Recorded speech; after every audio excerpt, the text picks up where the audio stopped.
টিরা এক্সপ্রেসের মালিক। তো এখানে মোটামুটি উত্তরবঙ্গ, রংপুর, দিনাজপুরে 10 থেকে 15টা পরিবহন চলে। তো এখন যারা আগে থেকে স্লিপার ব্যবসা করে আসে তাদেরটা পরিচিতি বেশি হয়ে গেছে। মনে করেন তারা ভাড়া নিচ্ছে 1000, আমরা 200 টাকা কম নিচ্ছি, আমরা আবার পরিচিতি পাওয়ার জন্য, এরকম কিছু। আসলে এটা জোর পূর্বক বেশি নিচ্ছে এরকম কিছু না। যেমন মনে করেন যে বড় বড় পরিবহন একটা ব্র্যান্ড হয়ে গেছে, এখন মানুষ আসলে ব্র্যান্ড খোঁজে, নন ব্র্যান্ড খোঁজে না। এখন ব্র্যান্ড রাস্তায় যায় কি করে ওটা কেউ দেখে না। আর নন ব্র্যান্ড যদি থাকে তাহলে মনে করে যে রাস্তা যা থামবে আর যারা লোক তুলবে, আসলে তা না। একটা গাড়ি এখান থেকে চন্দ্রা পর্যন্ত সব গাড়ির কাউন্টার আছে, আমারও আছে, ওনারও আছে, বড় বড় পরিবহনের আছে, ওখানে থামবেই যাত্রী উঠবেই। একটা গাড়িতে কখনো গাত্রী দেখা 40 সিট ফেলা সম্ভব না। এখন বাইপের জিরানের রপ্তানির চান যত লোক আছে ওরা তো বাড়িতে যাবে, ওখানে কাউন্টার আছে না। এখন ওইখানে সবারই মনে করে যারা ব্র্যান্ড হয়ে গেছে, আগে থেকে ব্যবসা করছে, 10 বছর আগে যারা স্লিপার নামাইছে, মানুষ যা একটা অভ্যাস হয়ে গেছে দেখছে, এই জন্য ওরা একটু 200 টাকা বেশি নিচ্ছে।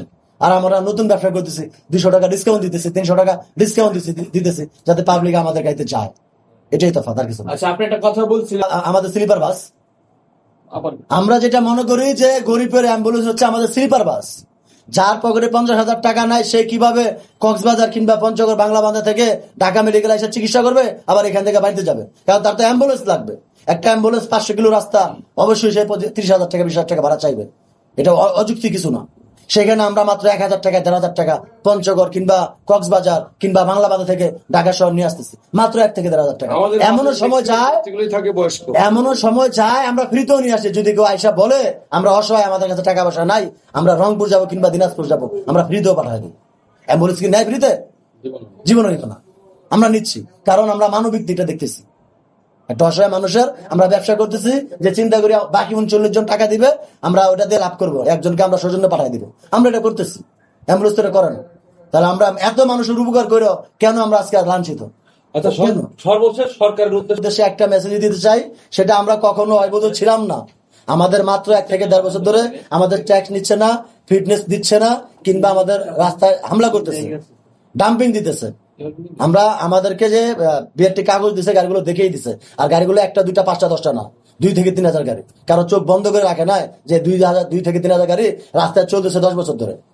তা আমরা একটা কথাই বলতে চাই, আমাদেরকে পুনরায় পারমিট দেন, আমাদেরকে চলার সুযোগ করে দেন, আমাদেরকে গলা টিপে মেরে ফেলেন না। শ্বাস নিতে কষ্ট হইতেছে না, শ্বাস নেওয়ার সুযোগ করে দেন। এবং আপনাদের ভুলগুলো ধরিয়ে দেখ, হ্যাঁ, ভুলগুলো ধরে দেখে আমরা শুধুই নিবো, সমস্যা নাই। এবং কি প্রয়োজনে আমরা নীতিমালা মেনে চলবো। প্রয়োজনে যেগুলা গাড়ি সৃষ্টি হয়ে গেছে সেটা তার কিছু করার নাই, সেটা পারমিট দিয়ে দেখ, নতুন করে আমরা সৃষ্টি করবো না। করলে পারমিট দিবেন না, যেটা রাস্তা ধরতে পারবেন সেটা ডাম্পিং দিয়ে দিবেন কাগজ ছাড়া, যেটা কাগজ আছে সেটা চলবে, এরকম একটা নীতিমালা করে দেন।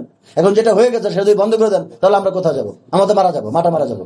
লোনের ঋণ দিতে, যে ঋণ নিচ্ছে ঋণ দিতে পারবো না, তখন দেশে একটা ঝামেলা সৃষ্টি হবে। 1টা 2টা টাকা না তো, এখানে হাজার হাজার কোটি টাকা এখানে বিনিয়োগ হয়েছে। কারো জমি বেচে দিছে, কারো বাড়িঘর বেচে দিছে, কেউ আবার লোন নিচ্ছে। যারা ছোট ছোট ব্যবসায়ী সবাই লোন নিচ্ছে, লোন নিয়ে গাড়িগুলো নামাইছে।